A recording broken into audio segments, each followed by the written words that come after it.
making loud rooms quiet, but I'd rather not treat you guys like sixth graders. All right, good evening, everyone. For those of you that don't know me, my name's Jake. I'm Ryan's best friend, and very honored to be his best man. And when he asked me to be his best man, his engagement weekend, I, of course, accepted and was very honored by that. But I kind of quickly realized that it involved two things that I'm not very good at. The first is speaking in front of large groups of people who aren't 12 years old. And the second is saying nice things about Ryan.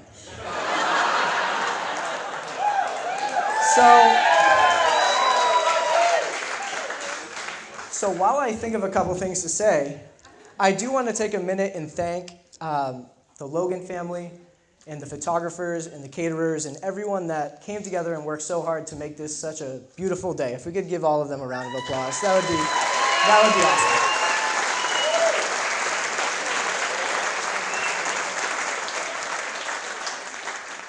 So I actually thought of a fun fact while you guys were clapping. It turns out that Ryan and I were actually born in the same wing of Methuen Hospital 1 week apart, which I thought was pretty interesting, considering we didn't really become friends until our senior year of high school when we just happened to have 3 classes together.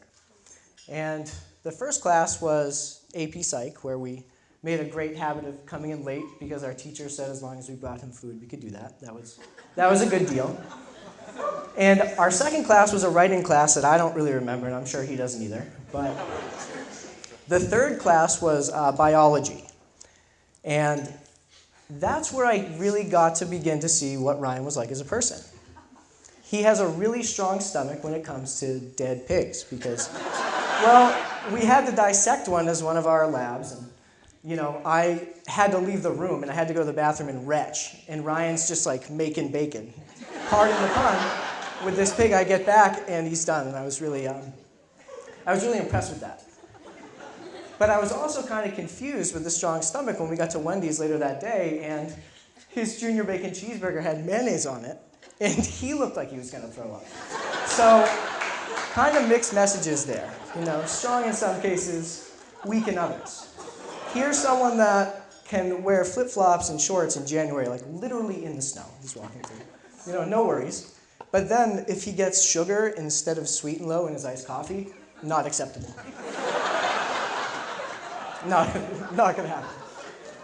Which I like because I got a lot of free iced coffee when I would go with him. It'd be nice if they messed up his orders more often, but oh well.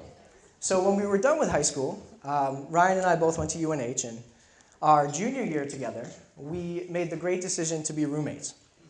And it was a great decision to be roommates with Ryan because he is truly one of the best people I've ever met. He's generous, he's kind, he's smart. We both share enthusiasms for soccer and video games and chocolate milk and breakfast cereal, which is important.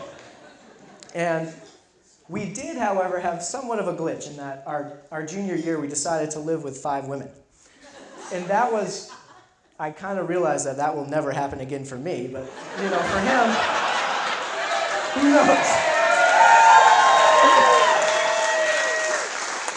So when our bathroom became the crying bathroom, and then when our bedroom became the crying bedroom, and then when our entire apartment became just, ugh, Ryan and I would do our best to just barricade ourselves in our room with our video games and our iced coffee. Well, for me, not for him. And we made the best of it. And our senior year was a lot better. Now, kind of humor aside, college was an important time for me because it was a time where I came to terms with who I was and started living as the person that I wanted to be. There was a day when I went to the movies with Ryan and I thought that my world was going to end. Nice. It did not that day. And he and, hey everybody.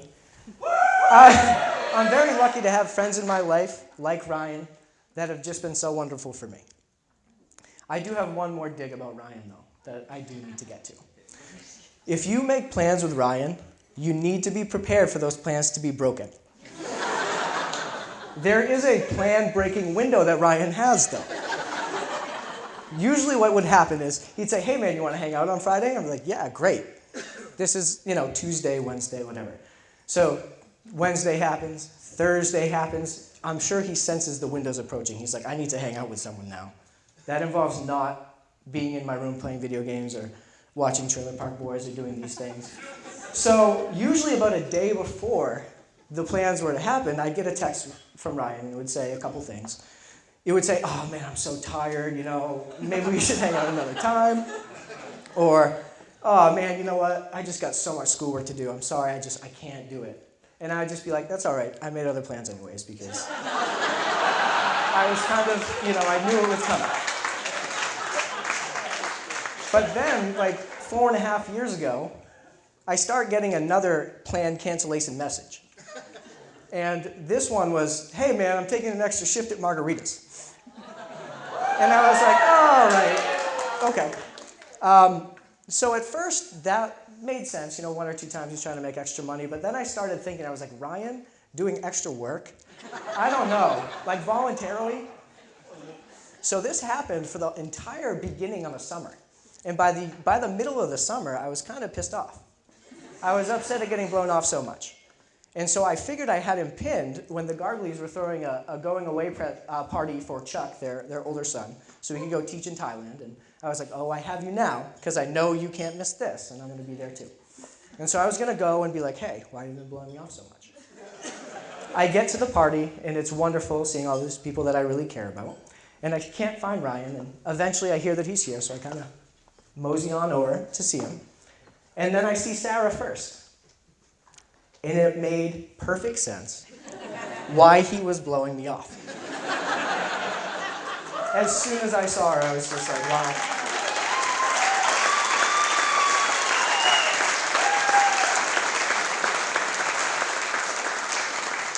I saw her and I immediately thought, how did he manage that? And when I said that to him, how did you manage that? He goes to me. I think he was also in awe of this beautiful girl. It has been so worth my while to get blown off because sharing the last few years with Ryan and Sarah has been really wonderful. I've loved getting to know her and her family, and I truly consider her to be one of my favorite people in the world.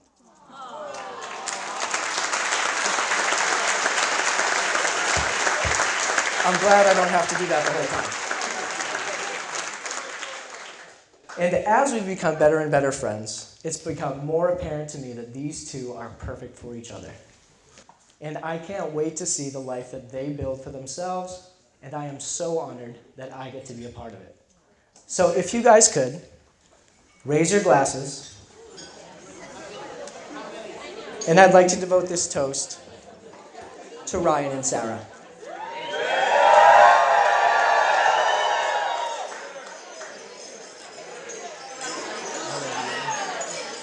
Yeah. All right. Now, Caroline is also going to do a toast, so we need you guys.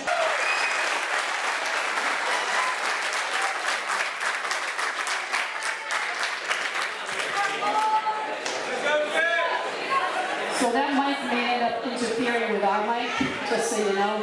I'm not sure, that could be why it's cutting.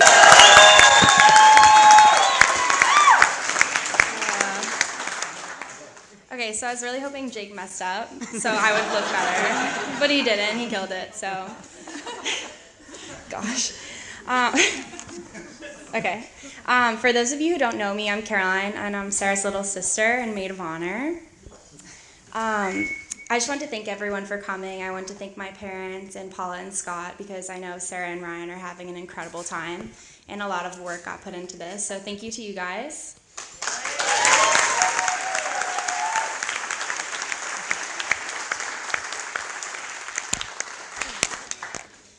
When Sarah asked me to be her maid of honor, I said yes over the phone, but immediately after I hung up, I was like, oh no, I have to give a speech, don't I? Which, if you know me, is really tough because I hate attention. Big laughs, big laughs.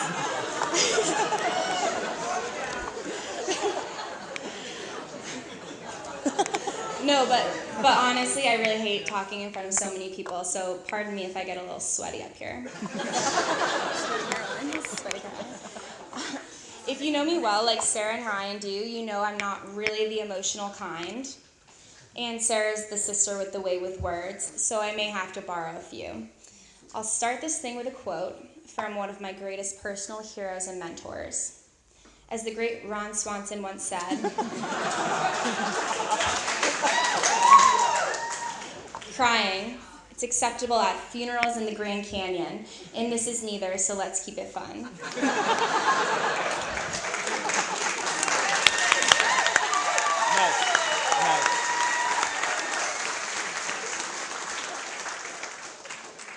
Sarah has been graced with my presence for almost 22 blessed years now.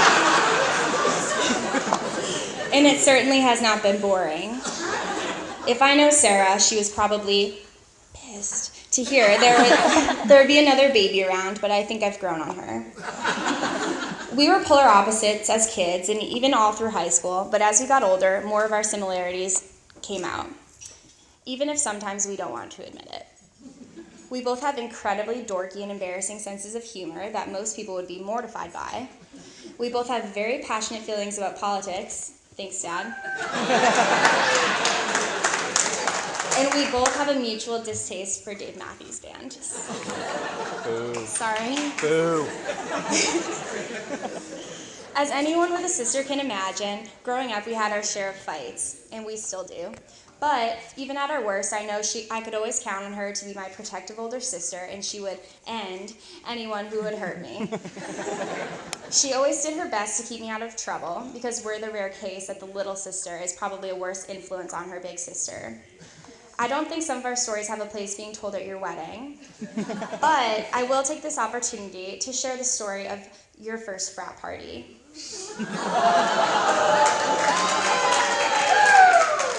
I know it sounds like a fun story, but it's Sarah, so it's a little... It's coincidentally the same story when I knew you were going to marry Ryan. I know, it's kind of odd. So Sarah came to visit me at school a few years ago, and she begged me to take her to a real frat party so she could see what it was like. She hasn't been back to one since, so don't worry about it. So we get all dolled up, the hair, makeup, outfit, fake engagement ring. Yeah, Sarah put on a fake engagement ring to go to a frat party.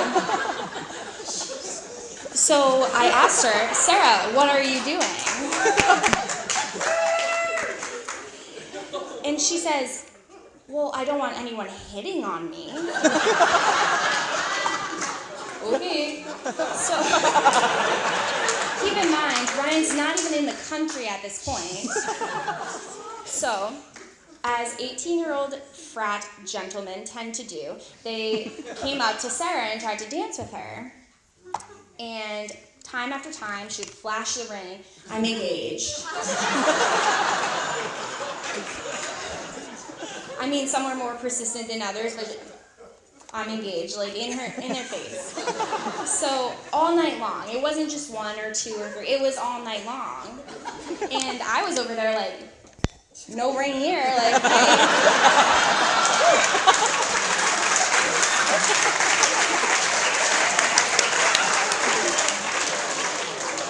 But no, it didn't matter. I'd never seen anything like it, but that's when I knew she went off the deep end. She was head over heels. We were stuck with her forever.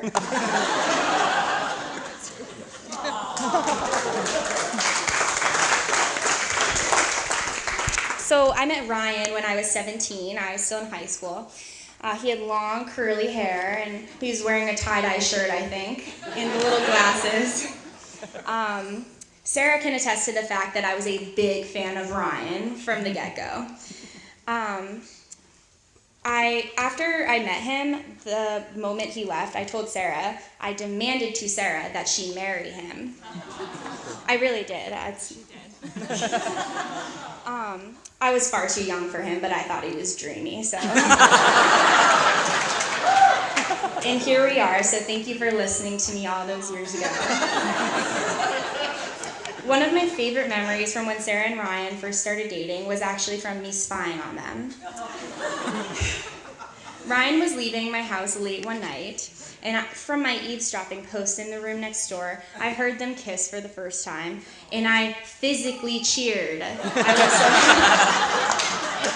I was so excited my plan was finally coming together.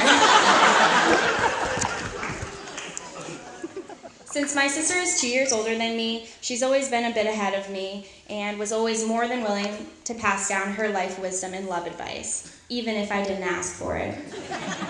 So my plan was to get up here and give some really great relationship advice to you two, but everyone was like, no, Caroline, don't, like, what do you know?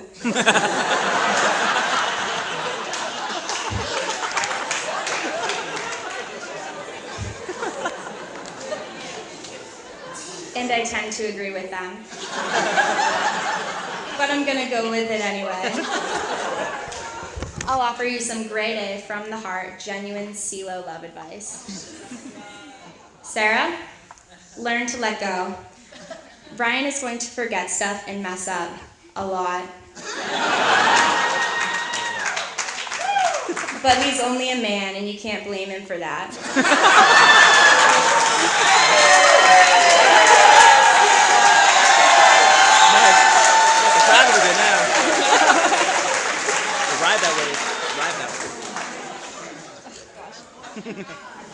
And always keep it exciting. You set the bar really high with that Diablo cake. You made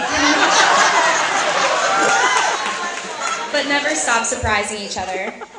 Ryan, always stay on your toes. Someday Sarah's going to throw you a curveball and bring home another 4 kittens, and you have to be prepared for that. I lost my place. Oh, also, throw your watch away. I know that it's very nice, but Sarah does not follow any man's time besides her own. You're going to be late for many, many, many things. Finally, when you mess up, which you will, getting her flowers will say that you're sorry, but getting her a Chipotle burrito and a bottle of Fireball will say you really learned your lesson.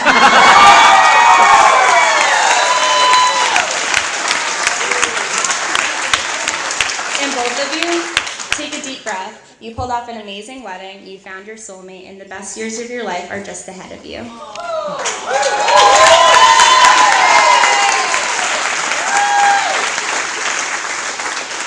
One particular piece of advice Sarah has always given me when me and whoever at the time would break up was,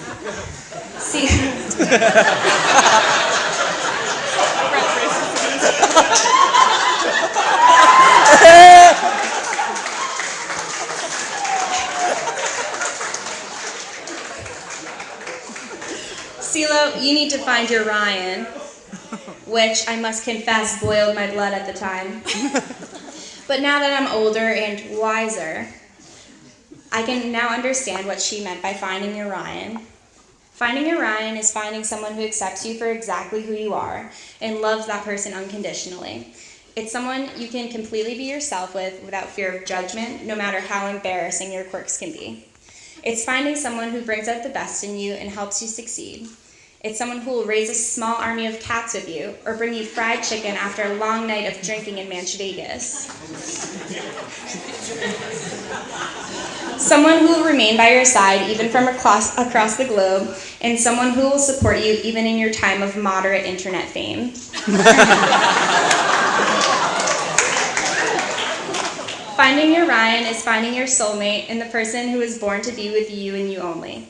The person who makes you happier than you could have ever imagined. So congratulations to you guys for finding each other. It's no small feat ending up with your perfect match. And thank you, Ryan, for finally being the one thing I always missed in my life, a big brother. Are you done?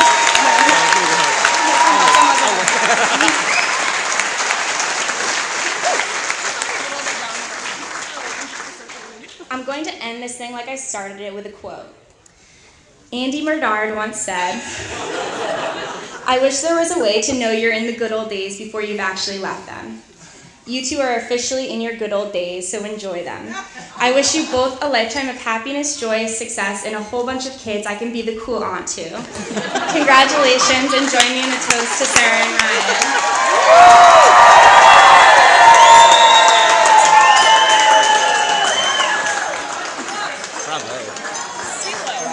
Wow, that was unbelievable. Caroline said, oh, I don't want to do this. I'm so nervous. And you did a fabulous job.